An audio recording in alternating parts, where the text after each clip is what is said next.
Olá, bem-vindos ao nosso vídeo sobre estratégias para lidar com o alinhamento parental.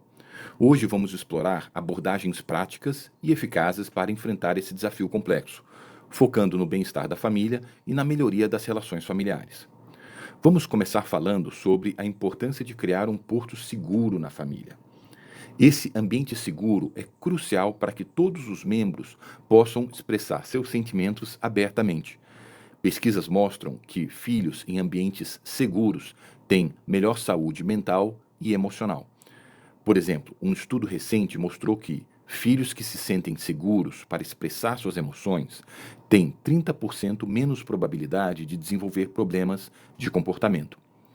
Para criar esse ambiente, é importante estabelecer momentos regulares para conversas familiares, usando um tom calmo e acolhedor, e praticar a chamada escuta ativa, mostrando que valorizamos a opinião de cada membro da família. A comunicação clara é fundamental para promover relações familiares saudáveis. Especialistas em comunicação propõem 4 passos para uma comunicação eficaz: observação, ao invés de julgamento, compartilhamento de sentimentos, necessidades e pedidos. Vamos explorar cada um desses passos com exemplos. Então, o primeiro passo, observação. Comece descrevendo a situação de forma objetiva, sem julgamentos. Por exemplo, notei que, nas últimas 3 visitas com o Pedrinho, houve comentários dele sobre alguma fala sua em relação a mim. Estou preocupado porque acho que isso não faz bem para ele.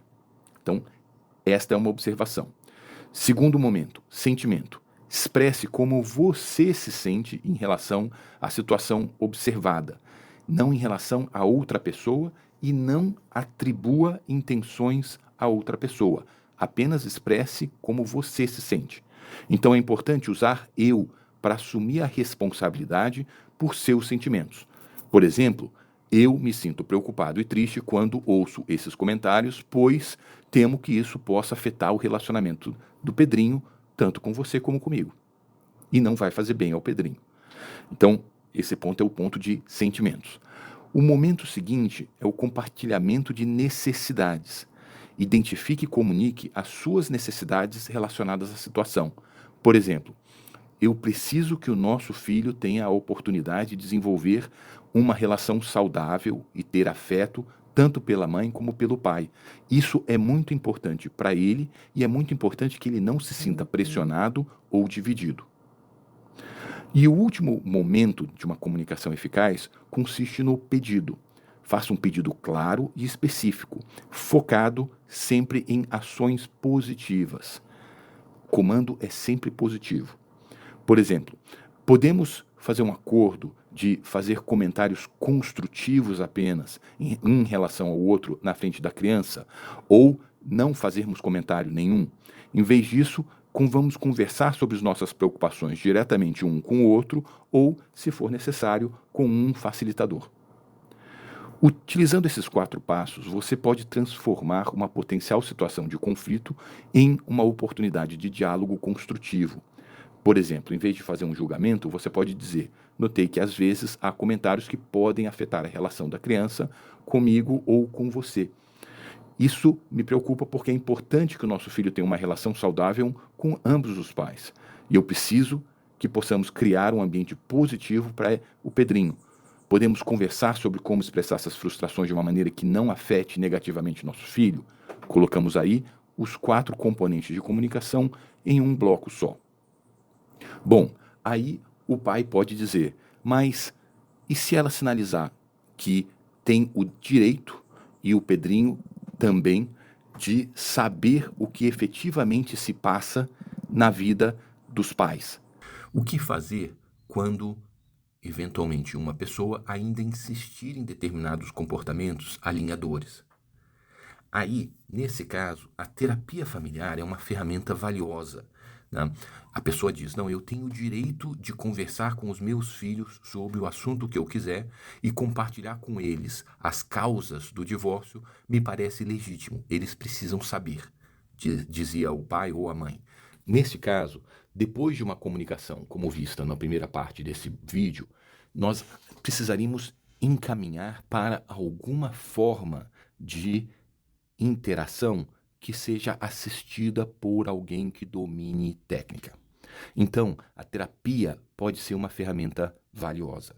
Estudos recentes mostram que 70% das famílias que passam por terapia familiar relataram melhoria significativa nas relações após apenas 6 meses.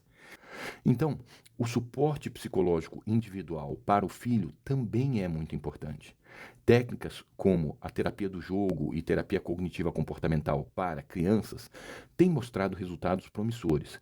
E as pesquisas indicam que filhos que recebem suporte psicológico durante situações de conflito familiar tiveram uma redução de 40% nos sintomas de ansiedade e depressão. Para apoiar a criança, é muito importante incentivar a expressão artística, o uso de técnicas adaptadas às crianças e manter uma rotina estável e previsível. Fortalecer os laços entre filhos e ambos os pais é essencial. Especialistas em relações familiares sugerem criar rituais familiares, praticar uma atenção plena durante o tempo com a criança e demonstrar afeto físico apropriado. Um estudo de longo prazo mostrou que filhos que mantiveram relações positivas com ambos os pais após o divórcio tiveram melhor ajustamento social e acadêmico na adolescência. A família extensa e a comunidade podem ser grandes aliados. As pesquisas mostram que as crianças que têm uma rede de apoio têm 25% menos probabilidade de desenvolver problemas comportamentais em situações de conflito familiar. E as sugestões incluem envolver os avós em atividades regulares com os filhos, participar de grupos de apoio comunitário e manter contato com professores e orientadores escolares. Em alguns casos, pode ser útil e importante buscar uma orientação jurídica. É importante manter registros objetivos dessas interações e preocupações e considerar a possibilidade de outras formas de comunicação intermediadas por terceiros. Então, se os pais estão tendo dificuldade em relação a alguma forma de comunicação com os filhos, contar com um psicólogo ou mesmo um mediador que faça a facilitação dessa comunicação pode ajudar.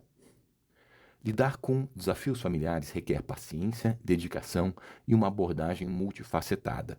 É muito importante lembrarmos que o foco deve sempre ser o bem-estar da criança.